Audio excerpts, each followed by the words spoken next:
We've been covering OTT communications and media for quite a long time, but we've now decided to bring our research together into next generation services. So we do OTT comms and we do OTT media, and we're looking very much at the operators' core businesses of voice messaging, video to a certain extent, and TV where applicable, and looking at where the operator's existing business is subject to substitution and encroachment from a whole new range of players, whether it be the big internet players, Amazon, Google, Facebook, Apple and so on, or a whole bunch of new guys, like the social messengers that are coming across from Asia. We look at the business models, we look at the features and the pricing, we look at the end user behaviour, and we also look at the platforms that support some of these changes. So we look at, the major focus really is to inhabit the operator's shoes and to work out what the best response is based on end user demand, operator ambitions and aims, combined with the technological enablers, whether that be IMS or proprietary IP cloud platforms. A whole range of options exist.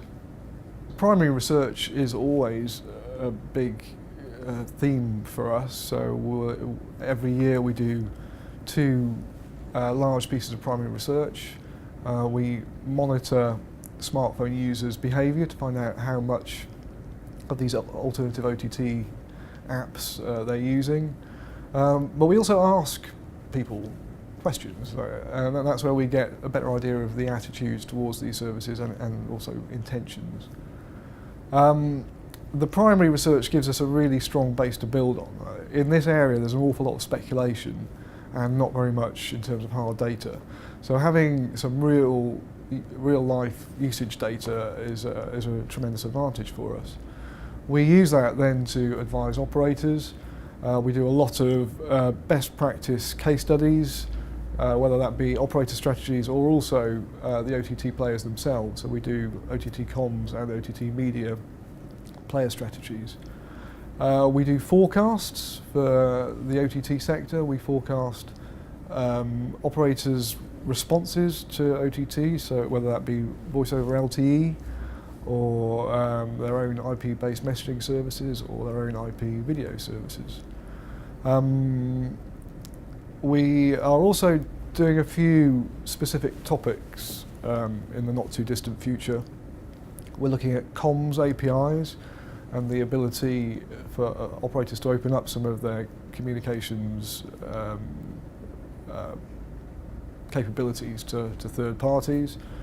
We're also taking a hard look at voice over LTE. We've already got the forecasts. We're going to flesh that out to do a big report. There's a lot of interest in that at the moment. So I have conversations about, it is all about OTT. Everybody's asking, what do we do about the threat from OTT players? And we have lots of conversations with operators about this. I'm wary of direct competition with OTT messaging players. In some markets, penetration is as high as 80 or 90% of smartphones. We've seen extraordinarily high user engagement. The volume of messages from IP-based messaging apps overtook SMS in 2013. Operators are very much on the back foot there, and I think because of many of the dynamics of the market, they're unlikely to gain a serious foothold in future messaging services.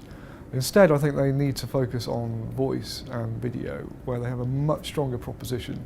And many of the USPs that you often hear associated with this kind of area, such as universal reach, interoperability, security, privacy, quality of service, these all apply to voice and video, but not really to messaging. So I think operators need to focus their efforts there very much. Messaging might be part of the picture, but almost as a secondary aspect. They also need to think a lot harder about the relationship between retail activities and wholesale activities. I don't think operators have really got to grips with this question yet. So it's deciding which market segments they want to play in themselves as a retail operation, but also which customer segments they might best act as an enabler for other parties to engage with. So that means opening up the network capabilities to third parties, and there's lots of questions about how best operators can go about doing that, and also identifying what kind of revenue streams are associated with this. It's a big open question. Another area of consideration is cost. So if you look at a service such as WhatsApp, they're able to operate on tens of cents per user per year using a kind of Amazon kind of cloud solution. That's the kind of cost that we're looking at. So operators have got to compete against that. And it's viable to have a business with an ARPU of $1 per year. It's extraordinary, really. So this is the kind of business that operators have to compete in. Lots of these players are working through indirect business models. The money is associated with device sales, with advertising, and a whole bunch of other new business opportunities. Operators themselves have indirect business model. They sell connectivity, and communication services can be seen as an indirect sell to support that particular proposition. But they should also be looking at ways that they can explore some of these new business models, the advertising and the device area. And that's another question, but it's certainly something that operators need to be looking at.